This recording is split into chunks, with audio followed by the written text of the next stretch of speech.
Hi everybody, meet Timmy. Today, Timmy's going to learn about psychology and advertising. Psychology has always been an essential component of advertising. Advertising's main functions are to inform, persuade, and influence. Today, we'll be focusing on persuasion. One of the most widely accepted models of persuasion that is often associated with advertising is the elaboration likelihood model.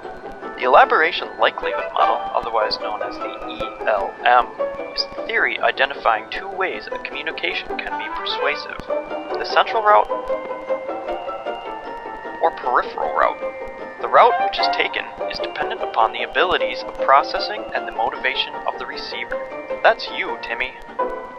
Let's spell it out for you, Timmy. Here is the central route. This is a direct route of persuasion that appeals to logic and involves a great deal of thought. The central route is associated with high involvement.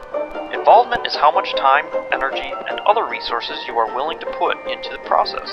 How much attention do you want to put into it, Timmy? Let's say you really want a new car, and you see an advertisement for a car on TV. Because you really want a car, you are highly involved. Now you are more likely to listen to that commercial. Because a car is an expensive investment, it has high perceived risk, which is defined as potential for loss in the pursuit of a desired outcome. By way of the central route, you will look at the facts and use logic to make your decision. It is more effective when the facts and arguments are more believable, and then you will buy that car, Timmy. This route often leads to more permanent attitude change. Remember, Timmy, this is a dual process model. Dual means two, Timmy.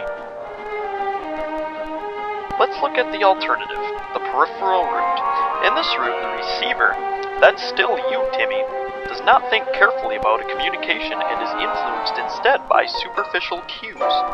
Examples of these cues or gimmicks include an emotional story, bright colors, sappy music, or an attractive speaker.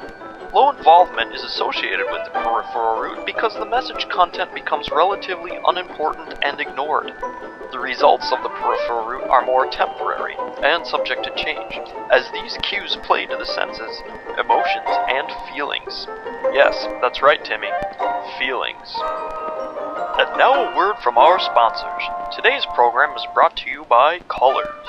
Colors, colors, colors, the most important and effective aspect of advertising. Psychologists report that color impression can account for 60 to 70% of consumer reaction. Let's meet the colors. First up is red.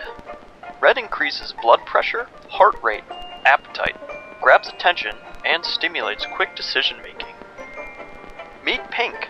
Pink is associated with sweetness and is often used in the sales of candy and pastries.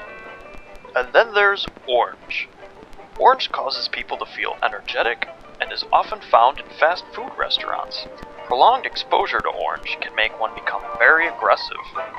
Up next is yellow. Yellow is the first color processed by the human eye, so it is often used to draw attention.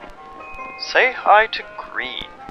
Green is a relaxing color often found in hospitals. In the current trend to go green, it often represents things which are environmentally friendly and natural. Let's welcome blue. Blue is the most popular, favorite color among adults. It is often used to sell jewelry and is the color of loyalty. Blue can also add a nauseating effect to food. Purple, come on down! Purple is one of the most difficult colors to produce.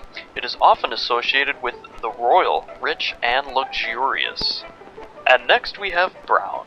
Brown is favored by men over women and often used to represent that which is natural and of the earth.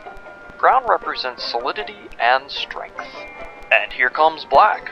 Black represents power, sophistication, and formality. It's used to make other colors pop and a preferred color for type for increased readability. And finally there's white. White represents cleanliness and purity to many people. White can also imply simplicity, newness, and high technology. And next time you need to advertise, remember what colors can do for you. And now back to Timmy and his feelings. You see, Timmy, your feelings have a huge impact on how you're persuaded and how you spend your money. The ultimate goal of advertising. Feelings can also be referred to as affect. Affect occurs rapidly and involuntarily in response to a stimulus, like advertising.